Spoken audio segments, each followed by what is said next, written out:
Hello friends, welcome back to pretty corner. और आज हम लोग करेंगे विजय एकादशी की कथा जो 2021 में पड़ रही है 9 मार्च को मंगलवार वाले दिन। बाकी मैं आपको पूरी डिटेल्स, पूरा टाइम और पारण का समय वीडियो के आखिर में बता दूंगी। जैसा कि मैंने आपको अपनी और वीडियो में भी बताया है कि एकादशी का व्रत सबसे उत्तम व्रत माना जाता है। वैसे तो हर महीने की 2 एकादशी आती हैं और साल में 24 होती हैं, लेकिन जब अधिक मास या मलमास आ जाता है तो ये 26 हो जाती हैं। और विजय एकादशी, जैसे कि इसके नाम से ही पता चल रहा है, विजय दिलाने वाली है। और बहुत प्राचीन काल में भी राजा महाराजा इस व्रत को करके अपनी हार को जीत में बदलते थे। और यह व्रत बहुत ही ज़्यादा फलदायक होता है। और इसमें जो है भगवान श्री कृष्ण की पूजा की जाती है। आप लड्डू गोपाल के स्वरूप की भी कर सकते हैं, विष्णु भगवान की भी कर सकते हैं। विजय दिलाने वाला ये जो है व्रत होता है। तो आज हम इसी के बारे में बात करेंगे, लेकिन उससे पहले, और अगर आप चैनल पर पहली बार आए हैं तो प्लीज़ सब्सक्राइब कर दीजिएगा और बेल आइकन को भी प्रेस कर दीजिएगा। तो चलिए इसकी कथा को शुरू कर लेते हैं। बोलिए विष्णु भगवान की जय। अर्जुन भगवान श्री कृष्ण से एकादशी का महात्म सुनकर आनंद विभोर हो रहे हैं।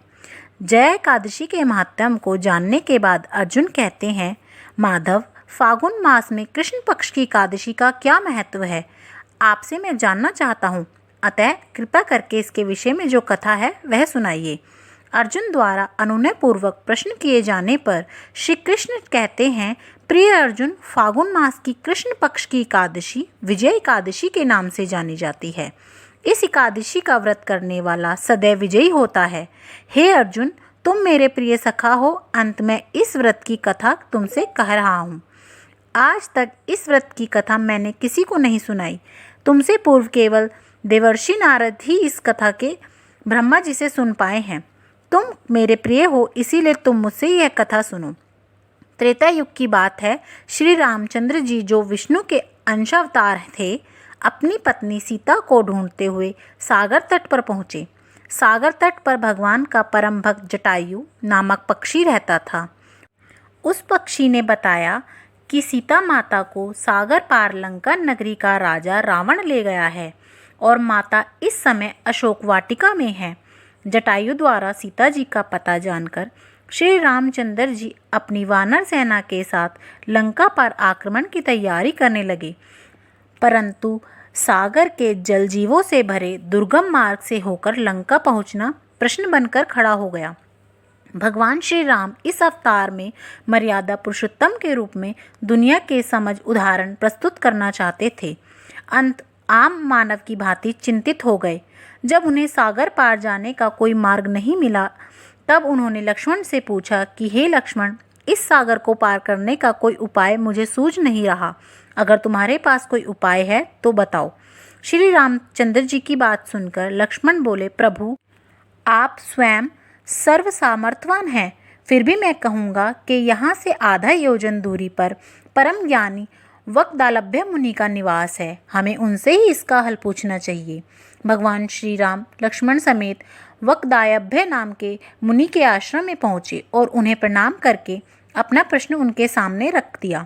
मुनिवर ने कहा कि हे राम, आप अपनी सेना समेत फागुन मास की कृष्ण पक्ष की एकादशी का व्रत रखें। इस एकादशी के व्रत से आप निश्चित ही समुद्र को पार कर पाएंगे, रावण को पराजित कर देंगे। श्री रामचंद्र जी ने उस तिथि के आने पर अपनी सेना सहित मुनिवर के बताए विधान के अनुसार एकादशी का व्रत रखा और सागर पर पुल का निर्माण कर लंका पर चढ़ाई करी। राम और रावण का युद्ध हुआ, जिसमें रावण मारा गया। इसी प्रकार श्री रामचंद्र जी ने भी विजय एकादशी का व्रत कर कर विजय को प्राप्त किया। इसी प्रकार से इस व्रत को ऐसा कहा गया है कि इस व्रत को करके आप अपने किसी भी क्षेत्र में विजय को प्राप्त कर सकते हैं। बहुत ही ज़्यादा फलदायिनी होती है ये विजय एकादशी, और इसका व्रत आपको ज़रूर करना चाहिए। और अगर आप एकादशी का व्रत रखते हैं तो आपको निर्जल व्रत रखना होता है, लेकिन अगर आप नहीं रख सकते तो कोई बात नहीं, आप फलाहार भी रख सकते हैं। और 2021 में जो हमारी विजय एकादशी है वो पड़ रही है 9 मार्च की, वैसे तो हमारी एकादशी जो है वो 8 मार्च को ही लग जाएगी। 8 मार्च को हमारी एकादशी शुरू हो जाएगी दोपहर को 3:44 से, जो कि 9 मार्च को 3:02 तक रहेगी। लेकिन जो हमारा एकादशी का व्रत है वो 9 मार्च को ही माना जाएगा और जो इसका पारण होगा वो होगा 10 मार्च को। 10 मार्च को 6:37 से 8:59 तक इसका पारण समय है, जिसकी कुल अवधि है 2 घंटे। तो आप लोगों को भी इसी प्रकार से व्रत का समय मैंने बता दिया है। और एकादशी का व्रत करते समय किन किन चीज़ों का ध्यान रखना चाहिए उसके बारे में मैं पहले ही वीडियो बना चुकी हूँ। या आपको एकादशी वाले दिन किस किस चीज़ को नहीं करना चाहिए, 11 ऐसे काम हैं जो नहीं करने चाहिए, उसके ऊपर भी पहले से ही मैंने वीडियो बना के अपने चैनल पर डाल रखी है। लिंक मैं डिस्क्रिप्शन बॉक्स में दे दूँगी, आप चेक कर लीजिएगा। और कमेंट करके ज़रूर बताया कीजिए कि आपको मेरी वीडियोज़ पसंद आ रही हैं कि नहीं आ रही हैं। और अगर अच्छी लग रही हो तो प्लीज़ लाइक ज़रूर कीजिएगा, शेयर ज़रूर कीजिएगा। तो बोलिए जय श्री हरि।